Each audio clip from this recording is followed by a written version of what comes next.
Turn, if you will, to the 4th chapter of John.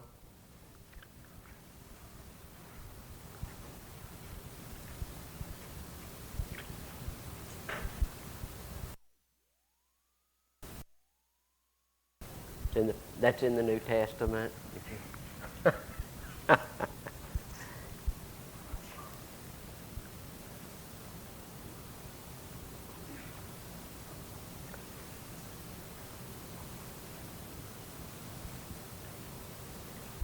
This has always been amazing to me, and there's one thing that just simply amazes me, and I know I've talked about it so much you're probably sick of it, but that's the fact that when Christ walked upon the earth, so many people didn't know who he was. They didn't know who he was. I mean, it just blow my mind away. I just would like to be able to go back in time and see him as he walked here upon this earth. They just didn't recognize him. And you see, he didn't look any different than anybody else. And this little Samaritan woman, when she came to the well, she wouldn't have known who he was. He was just a Jew.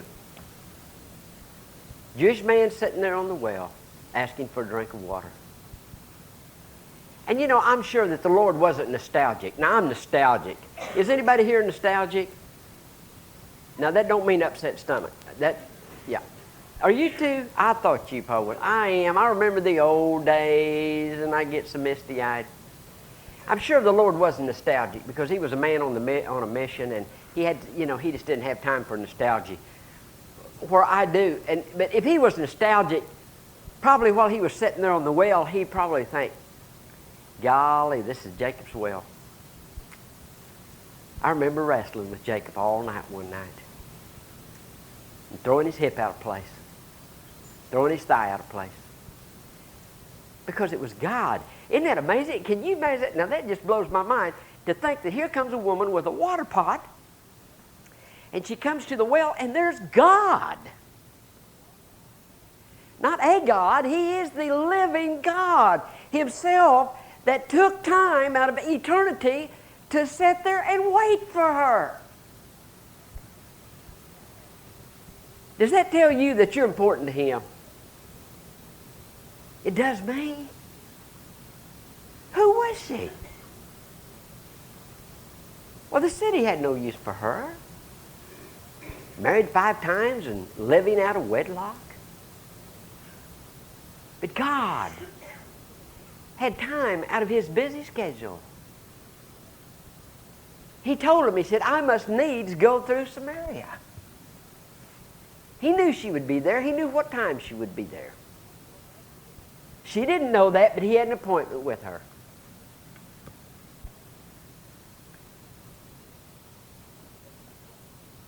Look at what he said. Well, let's begin verse 6. Now Jacob's well was there. Jesus, therefore, being wearied with his journey, sat thus on the well, and it was about the 6th hour. There cometh a woman to Samaria to draw water. Jesus said unto her, give me to drink. For his disciples were gone away into the city to buy meat. Then saith the woman of Samaria unto him, how is it that thou, being a Jew, askest drink of me, which is a woman of Samaria? For the Jews have no dealings with the Samaritans. Jesus answered and said unto her, if thou knewest the gift of God, and who it is that saith unto thee, give me to drink, thou wouldst have asked of him, and he would have given thee living water. He said, if you knew the gift, and if you knew who it was. You see, she could not know who it was because he was veiled in human flesh. But it was the same God that would walk in the garden with Adam and Eve. It was the God of the burning bush that called Moses aside and said, loose thy shoe from off thy foot, because you're upon holy ground. That same God. It's the same God that told Moses, go tell Pharaoh to let my people go. And he said, who shall I say? And he said, I am that I am. It's the same God sitting there on Jacob's well waiting for this little lady. It's the same God that Isaiah saw high and lifted up on the throne. And he said the seraphim did fly, and they would cry, holy, holy, holy. And it says the pillars of the temple would move, and the whole temple was filled with smoke. It's the same God that was sitting there on that well and said, give me a drink. She had no way of knowing. Wouldn't that blow your mind? I mean, I would love to go back in time and just be able to say, there he is. If you knew who I was, he could have said, well, lady, I'm the one that not only created the ground you're standing on, I put the water in the well. Would you give me a little of it? I'm God. Isn't it amazing that God would even have time for this planet? That amazes me. I mean, when you consider he's got universes after universes out there, that he would have time even to mess with us. But yet, not only that, he had time to sit there and wait upon this little Samaritan woman that he knew would come to draw water. God. And he said, now if you knew the answer to these questions, he said, you'd ask me for water. And I would give you living water. In other words, I would give you running water. See, the Jews, as I said this morning, the Jews thought there was two kinds. There was cistern water, which was stagnant water, and running water was from a fountain, or living water was from a fountain or a spring.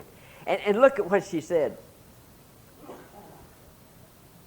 The woman said to him, sir, thou hast nothing to draw with, and the well is deep. From whence then hast thou this living water? Now notice, look, she's a little sarcastic here. Art thou greater than our father Jacob? Oh, lady, if you only knew. If you only knew who this was.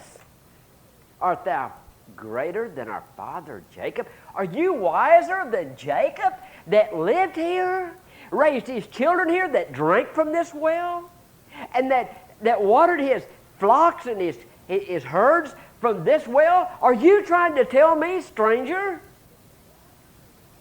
that you're wiser than Jacob that dug the well? Do you suppose that if there was a spring or a fountain around here that he wouldn't have known it? That's what she's saying. All the people that live in Samaria know nothing of a fountain or living water nearby, and you're trying to tell me that you know where there's living water? Now, isn't that amazing? She had no idea what he was talking about, why she was dead in trespasses and sins. See, she couldn't discern anything spiritual. But look how he handles the case.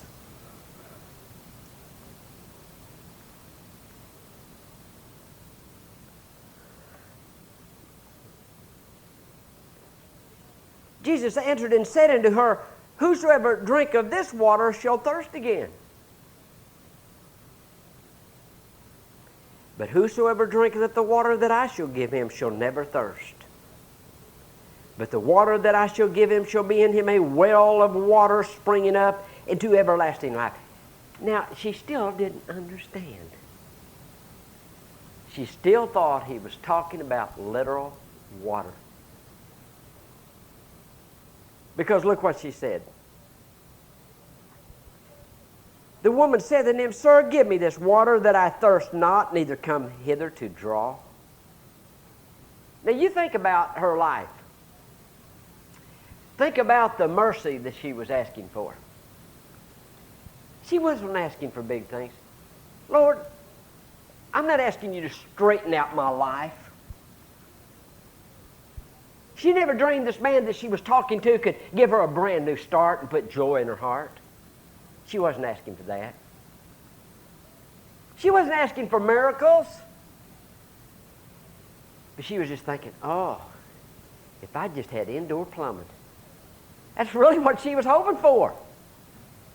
That I don't have to go down there every day and draw water out of this 100-foot well. Just that little small mercy. You mean there's some magic potion you can give me that I'll never thirst again? And I won't have to come here every day and draw water? Now, I always lived in a city where you just walk in, you just turn on a tap, and you have all the water you want. But when I'd go to the country, down at Grove, there on the farm. I'd stay a week or two at a time in the summertime, and they didn't have running water. They did later years, but when I'd go down, why? And the spring was like a half a mile from the house, and we'd have to carry water buckets up there and get water and carry it back. Oh, and I hated wash day. I hated wash day. And they didn't have a wash machine. They had a big iron pot, and they'd build a fire out in the yard, and she had old lye soap, and she had a scrub board, and us boys would, all day long, would make just a steady stream. We'd go to the spring, get water, carry it back. By the time we'd get back, we'd need more. And it just all day long. I hated wash day. And I guess she did too. Oh, Lord, give me this water that I don't have to come here and draw. She still didn't understand he was talking about something far greater than coming there to draw water. And so Jesus changes the subject because he can see that you don't understand. I need to show you who I am. Now, she no doubt in a little bit began to perceive that he was a prophet. He's at least a prophet. Because he said, go call your husband. She said, I have no husband. Jesus said unto her, thou hast well said, I have no husband. For thou hast had 5 husbands, and he whom thou hast is not thy husband, and thou sayest thou truly. He said, you're right. He's not your husband. You've had 5 husbands, and the one you have now is not your husband. Well, now, wait a minute. Now, you think about this. I don't know who he is. But he knows a lot about me. And you see, I want to tell you something. God knows all about you. Before you ever say, you think you surprised God? He knew all about you, just as he knew all about this woman because of his omniscience. He's all-knowing. But you see, he began to bring up her past, not for the purpose of hurting her, but he wanted her to know who he is. There's a revelation. That's what you call Holy Spirit conviction. He brought her sins up in her face, and immediately, what did she do? She wanted to change the subject. But she wanted to get on religious matters. And you know, I've seen that happen so many times. When people get under conviction, the first thing they want you to know is how religious they are. They want to start justifying themselves. The woman said unto him, Sir, I perceive that thou art a prophet. Now she's going to change the subject. She's going to get off the fact that she's been married 5 times and living in adultery. Our fathers worshipped in this mountain, and ye say that in Jerusalem is the place where men ought to worship. Well, why was that? Because you see, Samaritans was kind of a hodgepodge. They were like half Gentile. They were half Jew. They were kind of all of the throwbacks and the thugs, you might say. And the reason for it is that the Jews in Jerusalem, when they were excommunicated, well, they'd go into Samaria and live, and the thugs in the jail, the criminals and all that, they just kind of a, and so the Samaritans, they had a great grievance with the Jews, and I'm not going to get into 4 reasons why, but I'm not going to get into all of that. But you see, they accepted the first 5 books of the Bible, the books that Moses wrote, but they didn't accept any of the rest of the writings of the Bible. And so they thought that since that was Jacob's well was in that area, and because of a chapter in Genesis where Jacob had purchased part of that land there, that's where the temple should be built there in that mountain.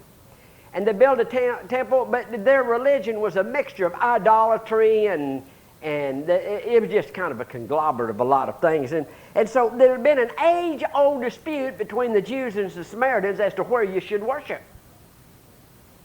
So she thought, well, this man maybe can settle the question. She said, our fathers worshipped in this mountain, and ye say that in Jerusalem is the place where men ought to worship.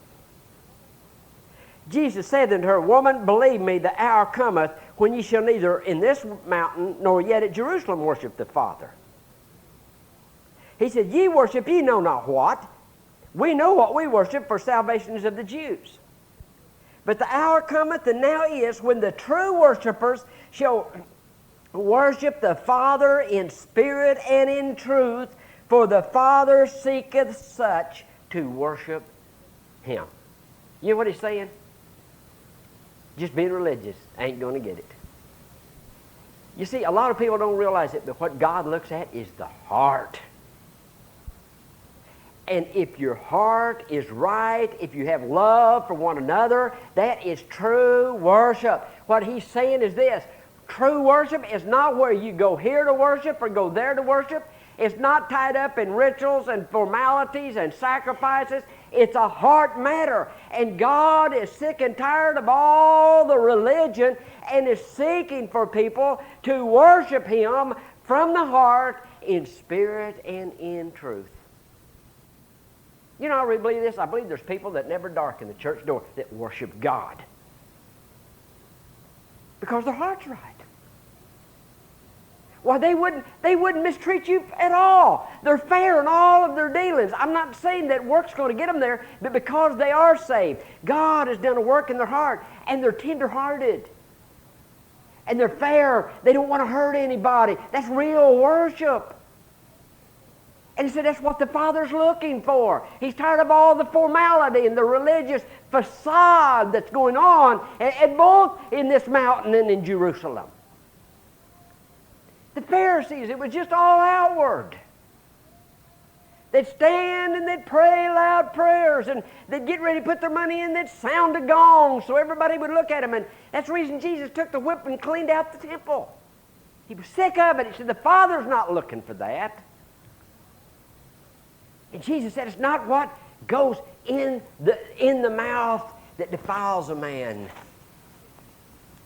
Because they looked at Jesus and said, well, your disciples eat with unwashed hands. Well, listen, the Pharisees wouldn't think of doing that. Now, they'd cut your throat, but they wouldn't think about eating until they washed their hands. And Jesus' disciples ate without washing their hands. And Jesus was saying to them at that time, you think that's religion? He said, it's not what goes in your mouth. He said, what you eat goes right on through you. He says, what comes from the heart that defiles a man. God's looking at what comes from the heart. How do you treat your fellow man? It was said one time that the Christian army is the only one that shoots its own wounded. And I believe that's true. We shoot our own wounded. One of our members is hurt and down. What do? We stomp on them. That's not Christianity. That's not real religion.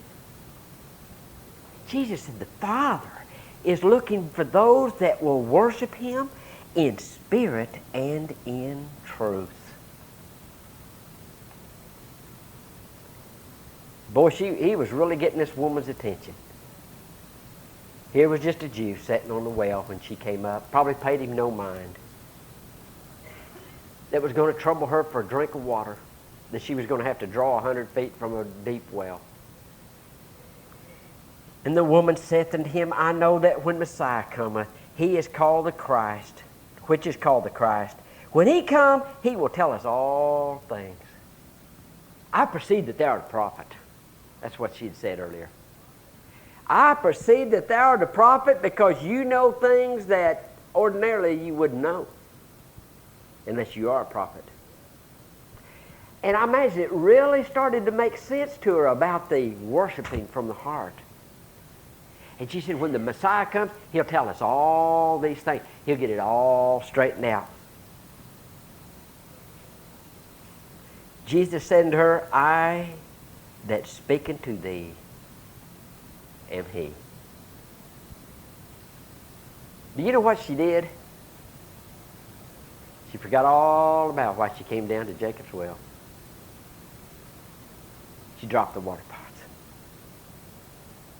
You know, and that's a strange response. That's a strange response. You would think that she'd want to stay and talk some more, find out some more. Oh, you're the Christ. You're the one that we've waited for hundreds of years. You're the one that the prophets have spoken about. No. She had urgent business. An urgent business. She dropped the water pots, ran into town and said, come see a man that told me everything ever I did. Is not this the Christ? And you know, I really believe as soon as somebody gets saved, you know what they want to do the very next thing? Is get their loved one saved. Come see a man. He's still there at the well. Come quickly before he leaves. Come see this man. That's the Christ, the one we've waited for. He told me everything about me. And so the city came out. And you know, it goes on to say that many, many people of the city believed on Jesus because of the words of the woman. But many more believed on him because of his own words. Boy, she drew a crowd, didn't she? You got to go see this man. He's different than anything else that ever came through this part of the country. He's the Christ. He's the God that took time to come to Samaria, to this vagabond bunch of people, to us sinners, to us outcasts. The Creator of heaven and earth is calling for us. And he wants us to worship him in spirit and in truth. And that's what God's looking for, is people to worship him in spirit and truth. And you know, I believe they do that one at a time. He saves them. You know, I really believe this, and I'm glad it's so. When God changes you, God saves you, he changes your heart. He says, I'll take out the stony heart and I'll put in a heart of flesh. He gives you love in place of bitterness and hate and a spirit of revenge. If you've met the Christ. If you meet the same one that the lady at the well meets, you'll leave changed. You'll leave changed. Aren't you glad that he had time for her? You know, wouldn't it be something? I mean, it would just be a marvelous thing if God would even come to the kings and the famous and the rich. It'd be amazing if God would take time out of his busy schedule to come to those that were considered good, those that win the Nobel Peace Prize, that do a lot for humanity. That would be a marvelous thing if God would come and choose to save them. He came to the woman at the well. Isn't it marvelous that God himself took time to come and save you? Think about it. You know, it's been said that people go to hell in droves, but they're saved one at a time. That's right, one at a time. God doesn't save people in droves. It's a personal thing. He comes to each and every one of us. It's a personal conviction. I was so blessed this week. Well, I was really blessed Jackie got saved last Wednesday night after church. That thrilled me. And there was a young man that's been coming to Sunday school. He wouldn't come to church. He said he wasn't quite ready for that. But he came Wednesday night, and I preached on the cornerstone and how that the only foundation is God's foundation. And he called me Thursday and he said, can you come down and pray with me? And I went down and he said, all my life. He said, I've done a lot in the community. He said, I've tried to be a good person. I've tried to be honest. He said, I've done all these things. And he said, I've argued with God. Well, God, I'm good. I do the best I can. I work in charitable things. I do all this. He said, I found out last night I was on the wrong foundation. And he said, will you pray for me? He said, I want to be saved. And he was saved. But what was so funny, I tell you, this is so funny. You see, the Lord had already been there. He had already told him everything ever I did. My job was easy. My Uncle Mark one time used to tell me, he said, Jerry said, did you ever try to pull a green apple off a tree? And I said, yeah. He said, you almost break a limb trying to get the apple off. But he said, if it's ripe, you just reach out and just tap it and it'll fall right in your hand. And he said, that's the way it is, people getting saved. If God's been there, they'll fall right in your hand. And that guy was just waiting there. He was ready. Jackie was ready. I didn't have to twist her arm. She was ready. Because, see, the Lord had met with her. And the Lord had met with that man. Aren't you thrilled that Jesus has time to meet with you? Oh, the God of the universe is willing and able to come and meet with you and argue with you. See, she wanted to start an argument. She wanted to change the subject. He wouldn't let her change the subject. But my, wasn't she blessed? You know, isn't it going to amazing, Wayne? Now, I'm talking to Wayne now because we'll probably get there before the rest of you do, but you know, and here's something that really thrills me. We're going to get to meet all those people. And the older I get, the more I realize that. I mean, not only all the old patriarchs, Abraham and Jacob and all them, someday we'll be going through heaven, and who are you? Well, I was the woman at the well. Oh, well, listen, I read it in the Bible, but I want you to tell me your testimony. What was you thinking? Who did you think that was? Isn't that going to be fun, just meeting all those people and find out how they got saved and how the Lord dealt with them individually? Well, it's going to be some testimony meeting, isn't it?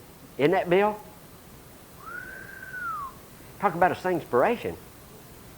We ain't had one yet. Where do we see the singspiration they're going to have up there? And they're all going to be trophies in His crown. And stop and think about it. Every person that was ever saved, every person, all the millions that will be there, every one of them was saved personally by Him. Every one of them. He didn't delegate that to anybody else. Now, He delegated us to preach the gospel, but He's the one that came along and opened the heart, opened the understanding, convicted them, and saved them. Isn't that amazing? He's busy, isn't he? He was busy while He's here, and He's still busy. He's not through yet. He's not through yet. He's still saving people.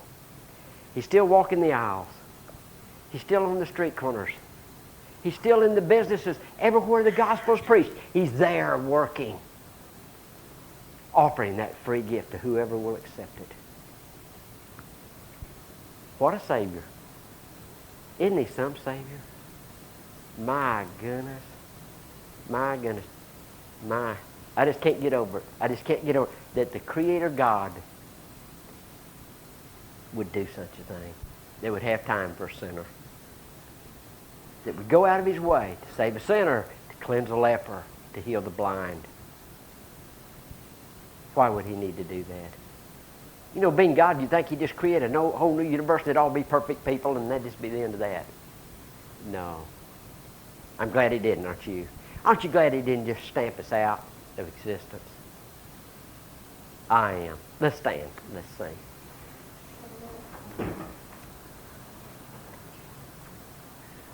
Let's sing whatever you want to sing. We sang Amazing Grace this morning. You sing whatever you want to tonight. I'm not tired of that one yet, but you just do whatever one you want to do.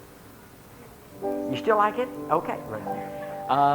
Amazing grace, how sweet the sound that saved a wretch like me. I was